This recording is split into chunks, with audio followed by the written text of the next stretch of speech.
सब कुछ लेने दो। मेरे मुंह में पानी पहले से आ रहा है।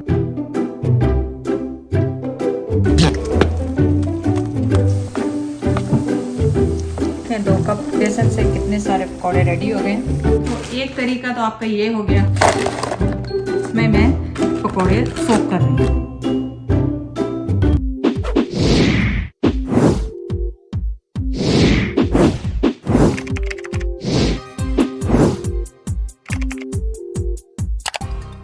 अस्सलाम वालेकुम, welcome back to Mama Zaid channel. आप सब कैसे हैं? उम्मीद है आप सब लोग ठीक होंगे। चलें आज छोटी सी रेसिपी लेकर आए हैं रमज़ान के हवाले से। रमज़ान स्पेशल है कि आप उसमें पकोड़े बनाएं और आप उनको फ्रिज में रख लें या फ्रीज़र में रख लें, और आप उनको किस तरह लॉन्ग टाइम के लिए सेव कर सकते हैं, जैसे 1 महीने के लिए या 2 हफ्ते के लिए या 1 हफ्ते के लिए। तो चलें रेसिपी स्टार्ट करते हैं यहाँ से।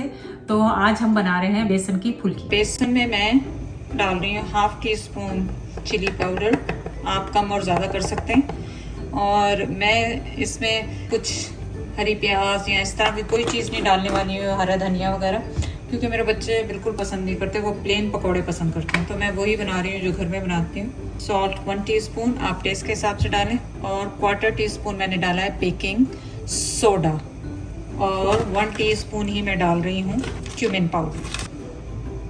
और अब आपने इसको अच्छी तरह से मिक्स करना है।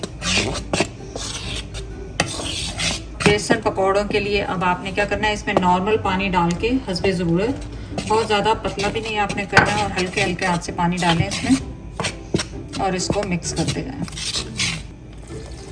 आप विस्क ले लें, उससे बहुत आसान होता है, लेकिन मेरी विस्क तो पता नहीं मैं मिल नहीं रही है, इतनी सारी हैं कोई भी नहीं मिल रही कि कहाँ गई। बस ऐसे आप मिक्स करते जाएं ताकि आपकी गुठलियाँ इसमें खत्म हो जाए। और बेकिंग सोडा हमने इसलिए डाला है ताकि पकोड़े हमारे ऊपर से क्रिस्पी और अंदर से सॉफ्ट हो, ताकि कड़ी अच्छी तरह से उसमें जज्ब हो जाए। साथ ही मैंने लिया कढ़ाई पे अब मैंने रखा है हीट पे, और अब उसमें हम करेंगे पकोड़े फ्राई। ऑयल इतना डालें कि जिसमें आपके ये पकोड़े अच्छी तरह फ्राई हो जाए। तो आपने मीडियम हीट पे इसको ऑयल को गर्म करना है, और इस तरह पकोड़े इसमें डालते हैं। चम्मच से डालें, हाथ से डालें, जो भी आपको आसान लगे।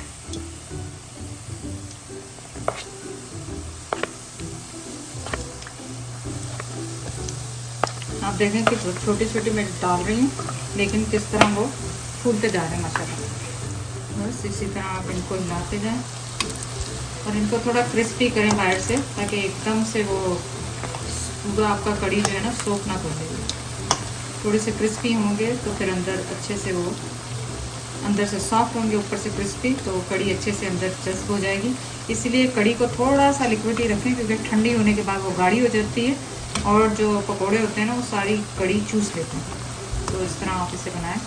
मेरी कोशिश होती है कि मैं आपको पूरे स्टेप बताऊं, कभी कोई मिस हो जाए तो परेशान ना हुआ करें, क्योंकि आजकल ऐसा ही है, भूल जाती हूँ कई दफ़ा आपको बताने से पहले कि इसमें क्या डाला है। तो पकौड़ों की भी पूरी आपको, अच्छा ये जो पकौड़े आप इस तरह बना रहे हैं ना, इनको और छोटे साइज़ में बनाएं और बना के फ्रीज़ कर लें रमज़ान के लिए। ये भी आपके लिए एक टिप है। इनको थोड़ा सा कलर अच्छा सा मैं दूँगी। सो एक पूरा स्टेप दिखाऊँगी मैं आपको, उसके बाद मैं पूरे बना के फिर वापस आऊँगी। तो मीडियम लो पे ये हीट मेरी, क्योंकि मैं नहीं चाहती कि अंदर से पकोड़े कच्चे रह जाएं और ऊपर से क्रिस्पी हो जाएं, इसीलिए ये थोड़ा टाइम लगता है। सो ऑलमोस्ट देखें ये थोड़ा सा डार्क कलर हो गया है, और ये बाहर से क्रिस्पी से भी हो गए। अब मैं इन्हें निकाल लूँगी, किसी भी प्लेट में निकाल लें जब तक कि आपका कड़ी रेडी हो रही है। आप इसे निकाल लें। ये देखें एक प्लेट तैयार हो गई हमारी। अब सेम प्रोसीजर है, दूसरा स्टेप करेंगे।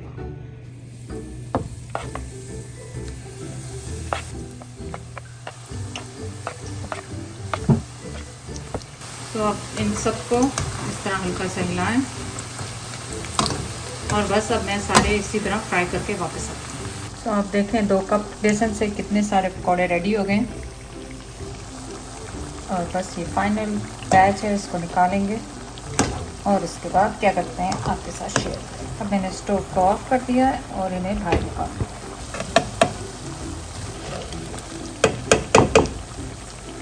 मैंने क्या करना है, फुल्कियाँ जो बना ली, आप छोटी बड़ी अपने घर में किस तरह से खाई जाती हैं उस हिसाब से बड़ी छोटी किसी भी तरह से बना सकते हैं। मैंने टीस्पून के हिसाब से बनाई है, आप छोटे और भी ज़्यादा स्मॉल बना सकते हैं और बड़े भी बना सकते हैं टेबल स्पून के साथ। तो सिंपली मैंने इनको बना के और इनके लिए मैंने जिप लॉक ले ली।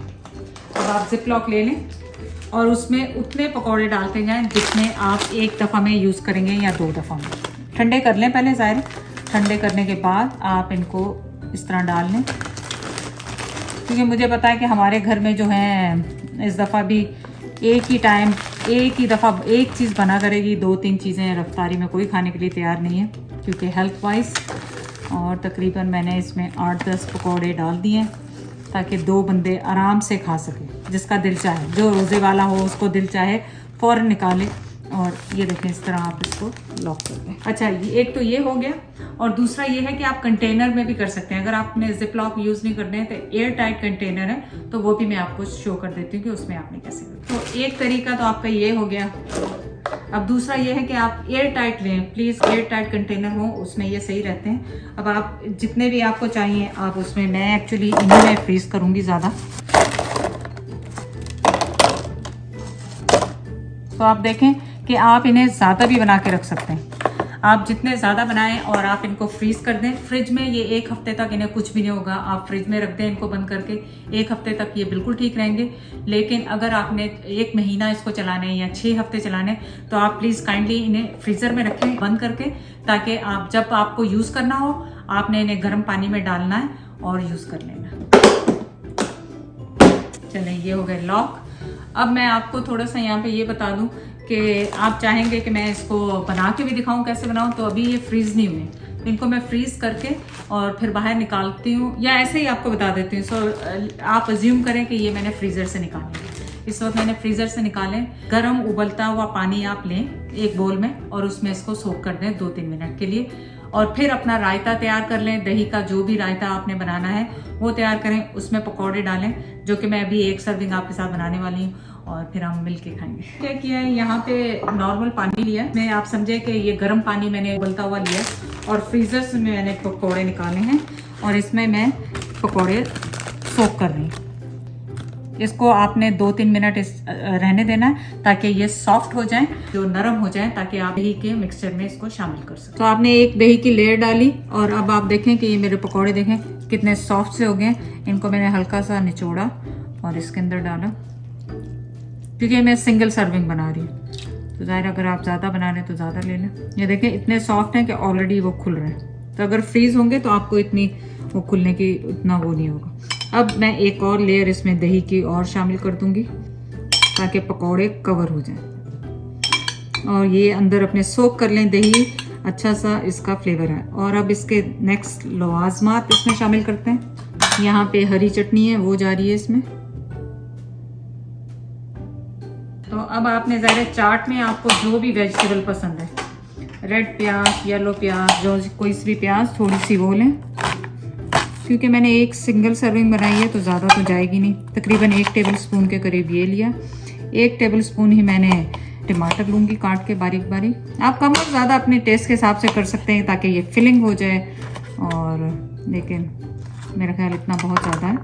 तो अब आप इसको इस पर स्प्रेड कर दें इस तरह से। देखें कि ऑलरेडी कितनी खूबसूरत सी हमारी ये रेसिपी लग रही है। और अब यहाँ पे मैंने जो पकौड़ों में से आपको पता है छोटी छोटी बूंदी टाइप की वो चीज़ बच जाती है, तो वो इसके ऊपर स्प्रिंकल करें ऐसे। जो दाल सो होते हैं ना, ये वो डाले मैंने, और आप इसकी जगह पापड़ी भी डाल सकते हैं। और चाट मसाला है यहाँ पे मेरे पास, ये आप अपने टेस्ट के हिसाब से डालें।